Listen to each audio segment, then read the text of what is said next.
අයිබෝවන් අද අපි බලමු මේ රතු අක්කාගේ දඬුවම් කියන මූලාශ්‍රයේ තියෙන කොටසක්. මෙතන විස්තර වෙනවා නෙත්මි සහ රතු අක්කා අතර සිදුවෙන ඇත්තටම හිත කම්පා කරන ටිකක් දරුණු දඬුවම් දීමක් ගැන. අපි බලමු මේ සිදුවීම් ටික දිගේ ගිහින් අර චරිත අතර තියෙන සම්බන්ධය, දඬුවම් වල හැටි, ඒවට හේතුව මොනවද කියලා ටිකක් ගැඹුරින් හොයලා බලන්න. ඔව්. ඇත්තටම මුලින්ම පේනෝ රතු අක්කා කියන චරිතයට නෙත්මිව පාලනය කරන්න කොයිතරම් ලොකු බලයක් තියනවද කියලා. අර කියමනක් තියෙනවනේ වරදක් කළොත් දඩුවමකුත් තියෙන්න එපයි කියලා. ඒකෙන් මේ බලය හොඳටම පැහැදිලි වෙනවා. කතාවේ කියන විදිහක නෙත්මිට මේ දඬුවම ලැබෙන්නේ නිදාගන්න එපා කියලා තියෙද්දිත් නිින්ද ගිය නිසා. දඬුවම පටන් ගන්නත් කලින් රතු අක්කා කියනවා මුලින්ම මුහුණ සෝදන්න එන්න කියලා. ඊට පස්සේ අර දියරෙද්දක් අදින්නත් බල කරනවා. ඒකෙම මොකක් හරි අමුත්තක් දැනෙනව නේද? ඔව් ඒක වැදගත් කාරණයක්. දියරෙද්ද කියන්නේ ඉතින් සාමාන්‍යයෙන් නාන වෙලාවට අඳින දෙයක්නේ. මෙතනදී ඒකාන්තවණිකින් නෙත්මිව යම් විදිහකට නිරාවරණය කරන අර අනාරක්ෂිත බව වැඩි කරනවා. ඒක හරියට දඩුමට කලින් කරන සූදානමක් වගේ මානසිකව වටන්න පටන් ගන්න තැනක් කියලා හිතන්න පුළුවන්. හොඳයි. එතකොට පළවෙනි දඩුවම වතුර පුරවපු බර ඇලුමිනියම් වතුර කලේ.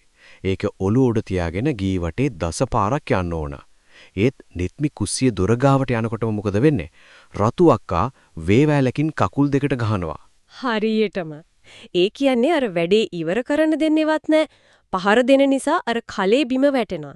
එතකොට වැටෙන හැම පාරකටම වටගානත් වැඩි කරනවලු. මෙතන තියෙන්නේ ඇඟට දෙන වේදනාව විතරක් නෙවෙයි.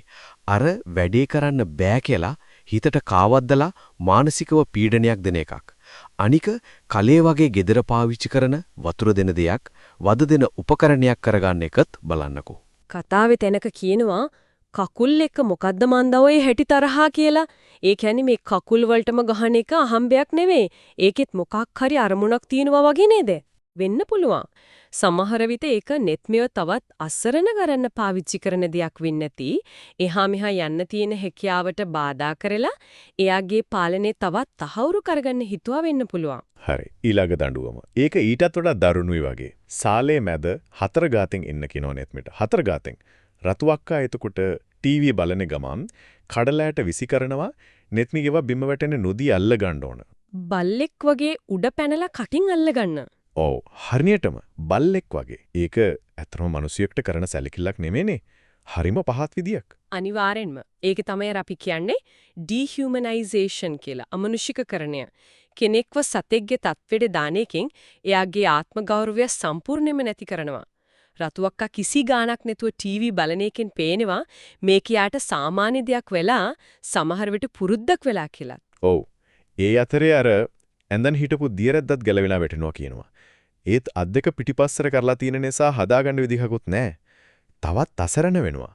මේ ඔක්කොටම හේතුව මොකක්ද අන්තිමට කියන්නේ? තමනි හෙලි වෙන්නේ නිත්මි ලොකු අම්මගෙන් රුපියල් 5000ක් හොරකම් කරනවා රතු අක්කා දැකලා තියෙනවා. ඒත් ප්‍රශ්නේ තියෙන්නේ ඒ වැරදට දෙන දඬුවමේ බරපතලකම කොහොමද ගැලපෙන්නේ කියන එක. ඒ කියන්නේ මේ හොරකම කියන එක මේ වද දීමට නිකන් මුවාවක් විතරක් වුණා වෙන්නත් බැරිද? ඒක තමයි වැදගත්ම ප්‍රශ්නය. මේක ඇත්තටම වැරදට දඬුවමක්ද? නැත්නම් රතු අක්කාගේ අර පාලනය කිරීමේ උවමනාව. සමහර විට එයාගේ හිතේ තියෙන අමුතු ආශාවන් ක්‍රියාවට නංවන එකක්ද? මේව හිතන්න ඕනේ. අන්තිමට නිත්මි රතු අක්කාගේ කකුල් මිරිකන එකෙන් පේනවා අර යටත් වීමේ ස්වභාවය. බල සම්බන්ධයේ අසමතුලිතකම. ඉතින් මේ පොඩි කොටසෙනුනත් අපිට පේනවා බලය වැරදියට පාවිච්චි කරන හැටි, ශාරීරික වගේම මානසික වද හිංසාව, අර අමනුෂ්‍යකකරණය කියන දේවල් කොච්චර දරුණු විදියට වෙන්න පුළුවන්ද කියලා. ඔව් මේ වගේ කතාවලින් බලය, සදාචාරය, මිනිස් සම්බන්ධතාවල අදුරු පෙතිගෙන්න ගැඹුරින් හිතන්න පොළඹවනවා. ඒ වගේම වරදකට දෙන්න ඕන දඬුවමේ සාධාරණ සීමාව මොකක්ද කියන එක ගැන ප්‍රශ්න මතු කරනවා. අවසාන වශයෙන් පොඩ්ඩක් හිතන දෙයක් තියෙනවා. මේ කතාවේ තියෙන අන්තිමටම ගිය පාලනීය යටත් වීම දිහා බැලුවම අපේ දිනදා ජීවිතයේ තියෙන සමහර විට මීට වඩා සියුම් බල අරගල මානසික පීඩනයන් හඳුනා ගන්න මේක උදව්වක් වෙයිද? ඒ ගැනත් හිතන්න වටිනවා.